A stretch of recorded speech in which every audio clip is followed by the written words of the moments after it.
Bacılar. Bundan sonra sizə bacılar deyəcəm. Hamı soruşur ki, qazı nə demək, qazı nə demək. Mən də izahat verəmədim.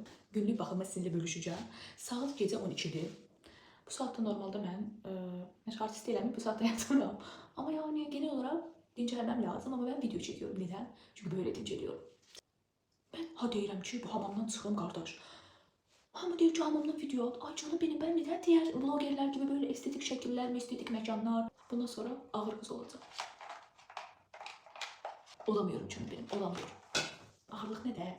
2 günlük dünya değil, ağırlık vaktidir. Böyle bir ısı koruyucu var. Bundan alın aldırın, yoksa saç kıranlanır baş.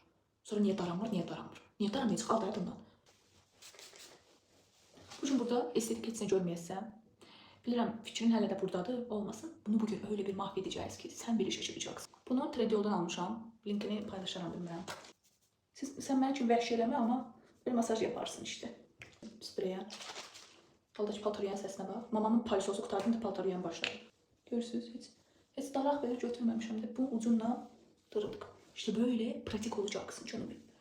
İşte böyle dört dörtlük koç olacaksın. Derinden bir temizlik yapacağız. Derinden. Derinden ne demek? Üzümden çıkanları göstermek isterdim ama buna dünya hazır değil canım benim.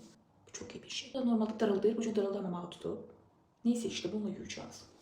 Biraz şov değil mi? Neyimiz eskikti o birisilerden. Şu verse ben hiç bahalı değil. Soruyorsunuz yüzünüzde ne var, yüzünüzde ne var? Xoşbəxtlik var canım benim. Xoşbəxtliyin sirrini uzaqda axtarmağa gerek yok. Cevabı belli. Nədir?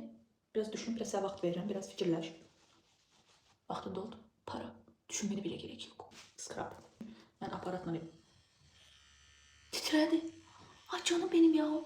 Biraz sıktım elədim, titredi. İşte hayat da böyle. Harekete geçmek için illa gerek sıxılasan. Hayat seni sıxar. Bu çok iyi bir şey. Birazdan boş şişəcək. Olacaq panda.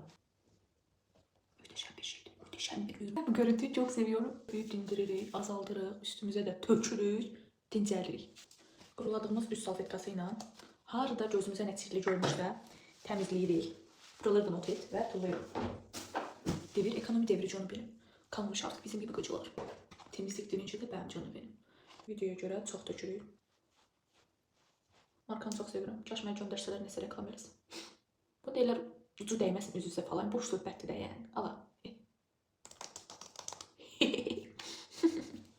Göz altı nəmləndirici. Tükürük. Bir saat saxlayandan sonra yuyun. Para vermişim bu kadar. Bir de yuyacağım mı? Mənim üzümdəki səpkini bircə günə qurudan bir ürün. Nöqtə kimi çəkməyə çalışır. Möhtəşəm ürün var. Bu baxım hər kəs üçün keçərlidir dostlar. Pantenin yağı var. İyisi möhtəşəm. Nəmləndirmək. Bye.